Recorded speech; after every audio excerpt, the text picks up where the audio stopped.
खूब शीघ्र मुहांमुही हेबे भारत ऑस्ट्रेलिया। 22 नवेम्बर आरंभ हेबो बॉर्डर गावस्कर ट्रॉफी। टीम रे शामिल होई परंती कैप्टन रोहित।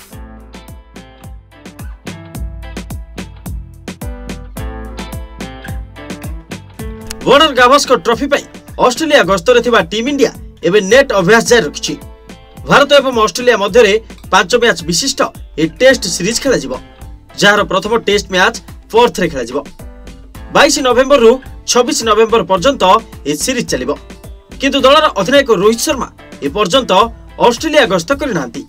एहा पछर कारण हेउछि से द्वितीय थर पई बापा हेबा, किंतु वर्तमान रोहित प्रथम टेस्ट पई टीम इंडिया रे जोग देबार संभावना बढ़िछि। तेबे आधार रु जणा जाय जे रोहित एक विरति नेबा तांको पई एवं दल पई भलो होई पारे बोली आशा करा जाउछि। प्रथम टेस्ट रु विरति नै रोहित शर्मा केवल तांको व्यक्तिगत जीवन पई नुहे, वरम टीम इंडिया पई मध्य एक रणनीति पदक्षेप बोली प्रमाणित करि परंती। तेबे जानंतु एहा पछर विशेष कारण कोन? रोहित बापा हेबा परे दायित्व बढ़ी जाइछि। संप्रति रोहित शर्मा तांको परिवार सहित अछंती एवं मानसिक स्तर रे संपूर्ण प्रस्तुत हेबा तांको पई कष्टसाध्य होई पारे। नूतन परिस्थिति रे तांको परिवार सहित समय बिताइबा केवल तांको व्यक्तिगत जीवन पई नुहे, वरम तांको खेल प्रदर्शन पई मध्य गुरुत्वपूर्ण। जदि रोहित शर्मा प्रथम टेस्ट रे खेलिबाकू चाहंती तेबे तांको 18 नवेम्बर रे ऑस्ट्रेलिया जिबाकू पड़िबो। लंबा यात्रा एवं समय पार्थक्य हेतु तांकर प्रस्तुति प्रभावित होई पारे।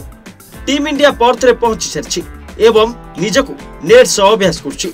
एपरि परिस्थिति रे जदि रोहित पर्याप्त अभ्यास बिना खेलंती तेबे यह तांको प्रदर्शन उपरे प्रभाव पकाई पारे। रोहित शर्मा को विकल्प भाव में दलर भल खेलाड़ी अछंती। मुख्य प्रशिक्षक गौतम गंभीर पूर्व कहिसंती जे केएल राहुल दल पई एक दृढ़ विकल्प। राहुल ओपनिंग सहित मध्य क्रम रे बैटिंग करि परिबे।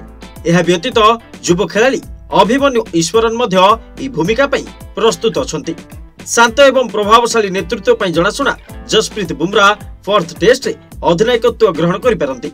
द्रुत बोलिंग रे तांकर बोलिंग एवं रणनीति टीम इंडिया को जीतिबारे सहायक होई पारे।